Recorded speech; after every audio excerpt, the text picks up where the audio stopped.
Hello, magandang gabi sa inyo lahat. Medyo unique ang topic natin mamayang alas 10, no? Pero shoutout muna tayo dito sa mga ah, sa mga nag-comment sa atin do sa previous video natin kagabi, di ba? Hello Sir Ledem Saxor, hello. Ma'am Herminia Yamasaki. Napanood ko yung sa Seaman na inip ako nga ako sa result. Yung kay ano. Sabing gano'n ni Ma'am Clary Genus, napansin ko nga din yan about Jay Costura. Ako mismo nag-search about sa cases na hinandle niya. May mga uploads kasi siya nabitin. May mga cases na wala ng update or kulang ang parts. Pinaka tumatak sa akin yung seaman at doon sa dalagitan na nasa hospital. Hindi niya, sabi niya, wag daw patubuhan. Oo, naikwento sa amin yan, men. Ma'am Clary Genius, naikwento sa amin yan ng nandoon mismo. Huwag niyang patubuhan. Ayaw niyang patubuhan yung ano, may kumursonada daw na something doon sa pinaliguan na ilog. Pumunta pa sila doon. Tapos namatay din yata yung bata, no? Di ba? Kasama yung tatay at nag-alay ng Emirate. Okay na daw yon. Tapos after nun, wala nang upload about doon. Alam ko namatay yata yung bata eh. Nalaman ko yung name ni girl at nag-search ako. Nakita ko sa FB yung account ng nanay. Yun pala namatay. Oo, parang ano ko nasabi sa akin yun na namatay nga daw yung bata. Ito yung ano, 'di ba? Yung parang nagvi-video call sila sa hospital habang comatose yung bata. Tama ba ako? Yun ba yun? Sinearch ko di sa yung sa Seaman, sinearch ko di sa FB account ng kapatid na nagpatulfo. At doon ko nalaman na hanggang ngayon di pa din nakikita yung Seaman. Oo, totoo yun. Kasi nga nung nag-investigate ako dyan, may malalim ang investigation ko dyan kay Sir J. Costura. 'Di ba? May mga bagay lang na hindi ako pwede ilabas. Pero, yun nga, parang siya yung naging ano daw nun eh, nung pinadala siya doon sa lugar, parang siya yung naging, parang commander-in-chief. Kasi nga, di ba, si Tulfo daw ang nag-refer. Di ba? Kasi si Tulfo nakinig sa mga netizen na baka daw si Jay Costura makakita. Hello, Giancarlo Grande, 8110. Hello po. Sabing gano'n ni Sir Mark J. Celeste, sa mga exorcism movie, pinakamagandang napanood ko yung movie ng The Exorcism of Emily Rose. Ito ba yung bago lang? Bago lang ba to? Doon talaga naglalaban yung paranormal versus science. Sa korte talaga sila nagdedebate. Wala lang, na-share ko lang. Ano nga, anuhin ko nga yun? Exorcism of Emily. Nasa Netflix ba yun? Tinan ko nga. Salamat ha sa referral. Panoorin ko nga. Kasi parang nung nakita ko kasi yung The Exorcism of Emily Rose na yan, parang pangit ang review kasi parang ano daw, siguro na boring lang yung ano no, yung gumawa. Ay, o yung nanood, sorry. Hello, Ma'am May Malagenya. Good evening. Sabing gano'n ni Miss Langli, sorry, Soryui si Iconic. Tama ba ako? Ano ba name ni Ma'am? Iconic Miss Langli. Iconic Miss Langli. Sabi niya ganun, Sir, kinabahan po ako sa recent video niyo po about kay Jay Costura. Ano yung video na yun? Yung kay Jay Costura. Hello, Dan Krish Slash. Hi Sir Bungo, pa-shoutout naman from Israel. Kamusta kayo dyan sa Israel? May gera pa ba dyan? Di ba may gera yan? Israel. Last time na may nakausap ako na nanonood sa akin sa Israel, nandun daw sila sa bombahan eh. Kamusta kayo dyan, sir? Ano po kayo dyan sa Israel? Ingat po lagi nag-aam sa videos mo. Minsan twice ko pang pinapanood. Salamat, sir. Si Sir Cordapio, sabing ganon. Ang maganda doon, naging bakla ang bata paglaki. Nahulaan niya talaga na babae ang puso. Yung baby. Sabi kasi ni ano, mataas daw ang possibilities na babae. Eh, it's a boy pala. Oo nga naman, ano. Malay mo maging bakla yung bata. So, ibig sabihin, tama nga naman sa puso. Hello, Flitspe. Hello, Sir Rafi Medina. Oy, happy birthday, Sir El Jaco, ha. Happy birthday. Jake Morte, hello. Kamusta Kalakaz Toyem? Hello po. Aha. Sabi ni Ma'am Mayet Garcia, pekendos ang mga manghuhula na yan, lalo na yung mga nagpapabayad. Hello, Sir Martsan. Aha. Hello, Ma'am Nanay Riza. Hello po. Braille Joven Gamyaw, magandang gabi. Hello. So, doon sa isang comment,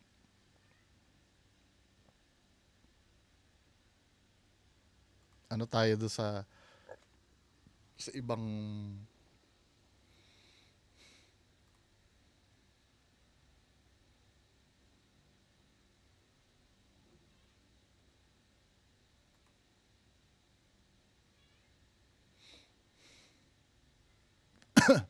bagal naman magbukas ng ano, ito, doon sa may wakwak, no?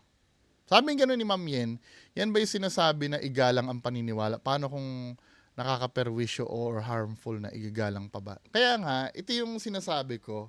Natanong sa akin last time, sabi yung gano'n sa akin, masama ba na igalang ang paniniwala? Sabi ko, oo, lahat ng paniniwala ko igagalang mo masama. Kasi ang dating nun, kahit alam mo ng mali, di ba? May mga paniniwala naman talagang mali talaga. Halimbawa, kung ikaw naniniwala ka na lahat ng Muslim terorista, mali naman yun. Igagalang mo ba yun? Di ba? Mali yun, men. Di ba? May mga paniniwala na hindi talaga maganda.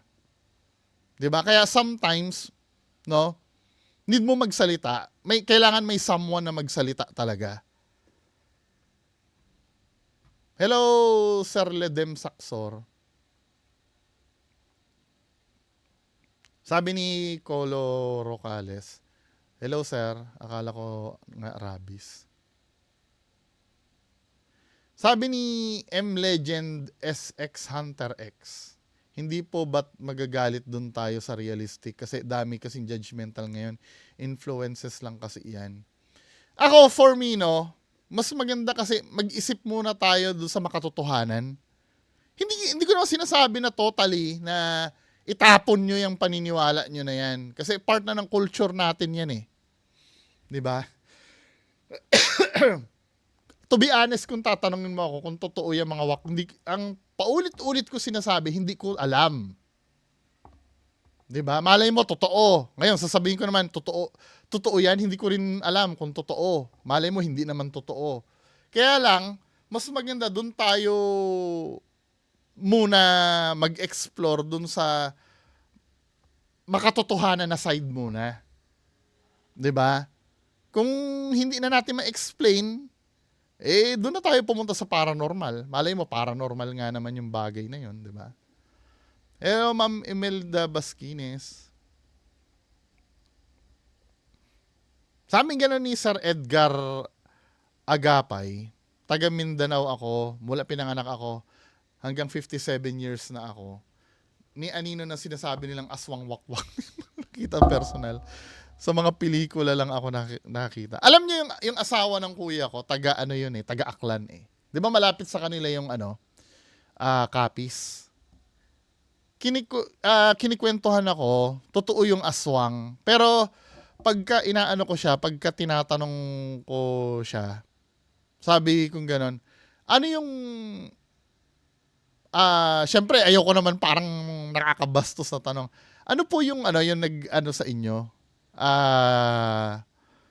Parang nakapag-convince sa inyo na experience nyo.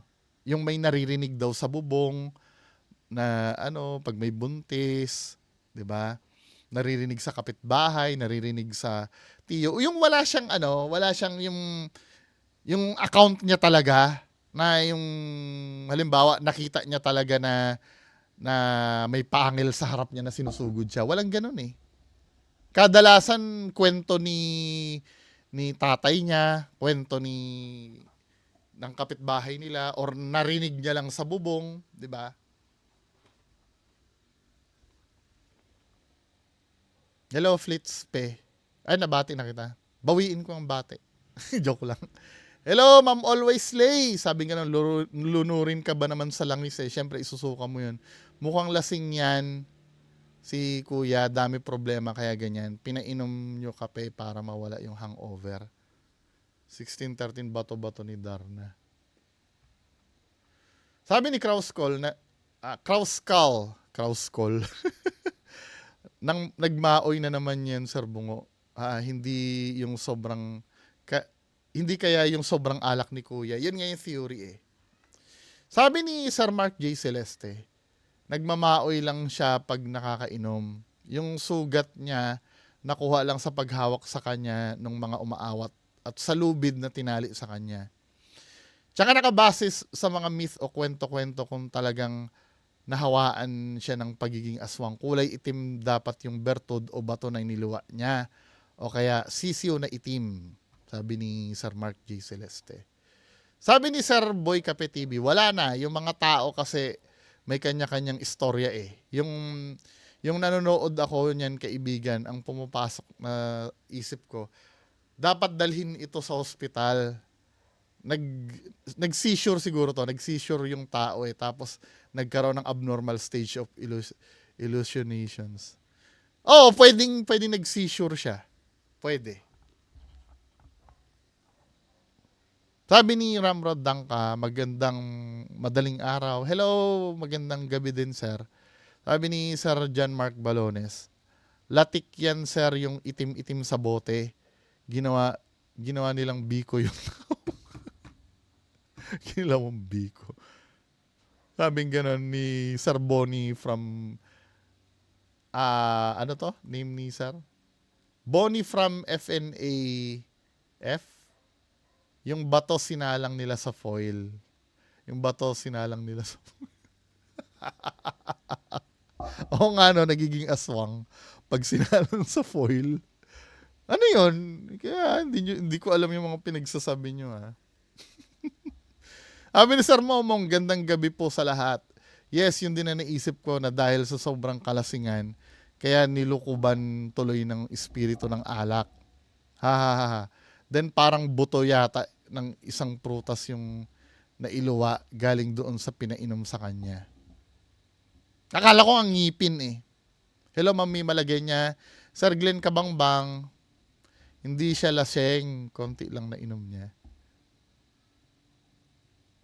Sabi ni Sir Joel Linaw, yung suka niya parang pilit lang. Hello Sir Martsan. Ano name nito ni Sir? Hello, Drinister. Sir Drinister. Ayan ang halimbawa ng pag-iinom na nilalagay sa utak. Ang alcohol, hindi sa tiyan. Pinainom tuloy ng langis at ginapos. Hello, Sir Rapi Medina. Winawakwak na yung utak sa mamaling paniniwala daw. Sabi ni Sir Marco Rosales, hello sir, kung aswang talaga yan, ba't wala siyang transformation na ginawa or di ba aswang siya? Bakit sa dami ng taong humawak sa kanya, di man lang siya nangagat? Oo nga, no? Braille Joban Gamyaw, hello. Sabi ni Peter Perez, ang wakwak sa aking pagkakalam ay isang ibon at hindi aswang. Yung ginamit na langis na pinainom sa lalaki ay coconut oil na merong kasamang mga itim na butil na lumabas sa bunganga niya. Sabi ni Ma'am Amy, usually sa rural areas, ganyan ang pinaniniwalaan nila eh. Pero yung mga ganyang cases, maraming pwedeng cause. Pwedeng nababaliw, nauulol, or nagdadrama. Sa kanila, aswang agad, sakit sa bangs. Yun na nga eh. I mean, yan ang pangit sa sa culture ng ano. Alam na napapansin ko, mga kababayan ko. Minsan ako pinagsasabihan ako, no, katulad dun sa bata versus security guard. Sinasabihan ako na assumption lang naman ang ginawa mo eh, na na modus yang sa bata. Assumption lang daw. Pero sila, hindi nakakalimutan nila, sila dapat ang sinasabihan nun. Parang assumption din lang naman nila na hindi pinagsabihan ng gwardiya ng maayos yung bata eh. Pero may lumitaw na video na pinapagsabihan naman pala siya na maayos. 'Di ba? Tsaka yung bahala kayo no. Kasi yun ang napapansin ko kadalasan eh. Yung malayo sa katotohanan, pagka hindi ka naniwala doon, assumption agad yon. Pero yung paniniwala nilang totoo ang aswang, hindi assumption yon.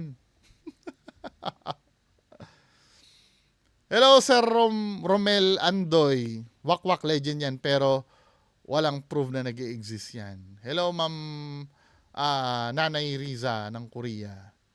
Marco Rosales, hello po. So, proceed tayo. Bilis natin natapos sa shoutout. Proceed tayo sa main content, alas 10 ng gabi. Maraming salamat po. Bye-bye.